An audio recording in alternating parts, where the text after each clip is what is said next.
Hey team! So day 6, mile a day challenge. That means I've done 6 miles this week.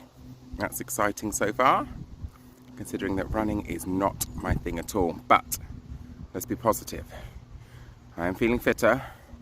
I am getting mentally motivated, so when I have to get ready to leave the house, it's not so painful. And yeah, it's not that I'm enjoying it or looking forward to it. I sort of want to do it, and that's a massive plus for me. So yeah, I'll take that as a win. And that's the key thing to bear in mind with anyone who's starting out on anything. The first week is going to be tough, because that's where you're obviously doing the biggest change. That's where you're trying to add possibly something that you're not really wanting to do, take away something that you quite possibly really like doing. So it's a real big test. But if you can get through that first week, then the next couple of weeks is serious motivation. And like I say, what you'll notice in the first couple of weeks is the change in fitness, change in strength, change in energy levels. That's going to come first.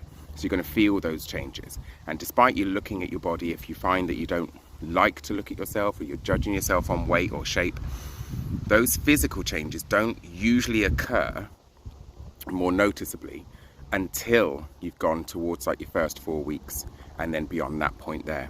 So the early stages is very much your body adapting to the change, accepting the change, and then trying to understand, okay, what do I need to do? How can I support this change? So that's where you find that you will increase your fitness, you will increase your strength, and your shape will start to change. You will lose some weight. But I would say before it becomes really physically noticeable, you're looking at going over your first month into the second month, and you'll start to see those changes. The people around you who see you like more often, or even those who only see you once every now and again, will notice the changes too, and they might be able to see them before you see them, because again, we are our worst critics, which is fine as long as you're not putting yourself in that sort of really negative mental headspace. So yeah, the run was good. Yeah, it seemed to take longer today, even though it was quicker, which is sort of a strange thing. So I tried to pick up the pace a little bit, tried to sprint a bit down the home straight, but like my brother said to me, once you get to 40, you can't sprint anymore, which, as we know, it's not necessarily true, but it's quite funny trying to sprint, and you literally get like 10 yards down the road, and then your body's like, no, that was a silly idea. But no, feeling good. I'd say body's less achy. As I said before, I am going to be starting my body conditioning from next week. So now that my physical, the adaptations that I'm making to accommodate me running is working, I can now incorporate some more resistance-based physical elements, which are going to help just complement the run, but also help me with my overall strength and body tone. Again, I haven't weighed myself because I'm not bothered about my weight. I think I briefly mentioned before, I did a month, it might have been May might have been the month I did it, where I encouraged everyone to just make a stand and say, my weight does not define me. And a lot of the time it's easier said than done, but what we need to understand is, I was at work, for example, last night, and I was chatting to a couple of guys who are training, and they were asking some questions about bits, so naturally I offer some free advice because I'm good like that. But it then came to the let's guess your body weight. So I had a look at them. Having worked in the fitness industry for a long time, I'm quite good at guesstimating people's body weight. So I was only off by sort of like a few kilos for their body weight. I said, okay, how much do I weigh? Now, I always say to people, I'm deceivingly heavy. I don't always, at a first glance, look as heavy as I am, which is nice. And it's apparent because everyone put me at around 80 kilos, which was quite nice. I honestly don't know what 80 kilos is like. I don't think I've been 80 kilos since I was about 14. So, yeah, so I weigh about 100 kilos, and I have done for at least a decade. The lightest I've probably been is 95, and that was when I was really pushing and trying to be good with my fitness. And I just find that my body and my body weight and the way that my body is composed is, this is where I'm at. I know that I would need to regress in terms of some of my muscle mass if I do want to lose that weight. But again, the weight doesn't bother me. So I know that changing and adapting my training style will help with that if it's something I want to do. But in the meantime, I know I'm relatively fit. I know I'm relatively strong. I should be in relatively good health. But again, we never know.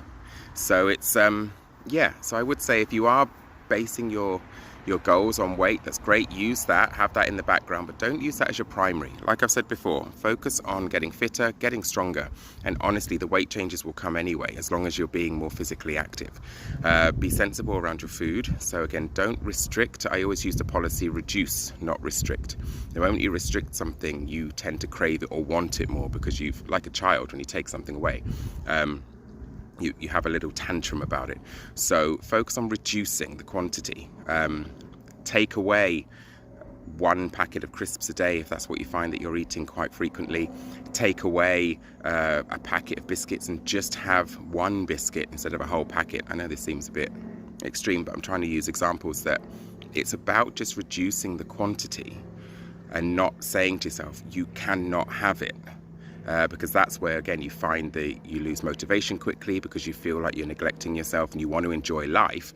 But how can you possibly enjoy life with all these, convenience foods and things that we've been accustomed to, but still hit your goals? And you can do it. My clients know they can do it. I've got many who like wine, and I've said, well, I'm not going to stop you drinking your wine. Drink your wine, but just understand what your goals are and understand how your goals fit in to your lifestyle. And that's the important thing to remember. If you are wanting to become a professional athlete, yes, you're going to have to sacrifice a lot to do that. If you're just looking to get fitter, stronger, you don't have to really be that strict. You just need to make sure that you're implementing the bits and creating that balance in your life. So that's my thoughts for you on this Sunday. I'm working today. I really don't want to work today. I could do with just staying home, having one of those days where you just lay on the floor.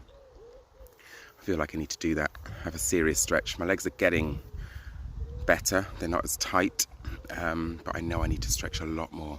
So I'm going to have to give that a go over the next couple of days. So I'm going to sign off. Have yourself a great day. Again, hit me up in the comments if you have any suggestions, if you have any comments, if you have anything you just want to, chat about. Get in touch. You can find me on most of the social media platforms. I'm not on there heavily, but I'm on there. So feel free to, get in touch. And hopefully we can motivate each other to maintain. Not sort of just do a bit, drop off, do a bit, drop off. To actually make this a sustainable part of our lives. Oh, happy Sunday, peeps. And I'll catch up with you soon. Peace.